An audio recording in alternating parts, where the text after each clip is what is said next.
সোমবার ministry of statistics and ইমপ্লিমেন্টেশনের তরফে দেশ জুড়ে বিভিন্ন রাজ্যের বেকারত্বের এক সমীক্ষা বার করা হয়েছে। সেখানে দেশের বেকারত্বের তালিকাতে সবথেকে উপরে আছে অন্ধ্রপ্রদেশ ৮.৩%, পরে রয়েছে কেরালা ৮.১%, তারপরে উড়িষ্যা আছে, পাঞ্জাব আছে, সবথেকে তলায় আছে গুজরাট। সেখানে বেকারত্বের হার ২.২%। কেন আছে খোলসা করে বলার দরকার নেই, তবুও বলি, কেবল ২০২৫-এ ইউনিয়ন গভর্নমেন্টের নতুন যেসব প্রজেক্ট গুজরাটের জন্য বরাদ্দ তার আর্থিক মূল্য ৮৪,০০০ কোটি টাকা।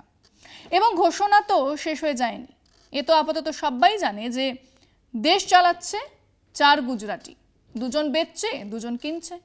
আর কেনা বেচার মধু যা গড়িয়ে পড়ছে তাতেই গুজরাট আপাতত এসব মাপকাঠিতে ১ নম্বরেই থাকার কথা আছেও।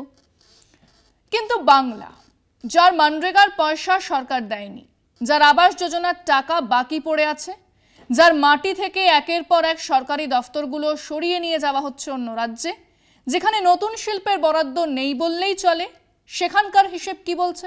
বাংলার আগে আছে ৩টে রাজ্য। গুজরাট ২.২%, আছে কর্ণাটক ২.৬%, তারপরে আছে উত্তরাখণ্ড ৩.৬% এবং তারপরে আমাদের বাংলা, যার বেকারত্বের হার ৩.৭%।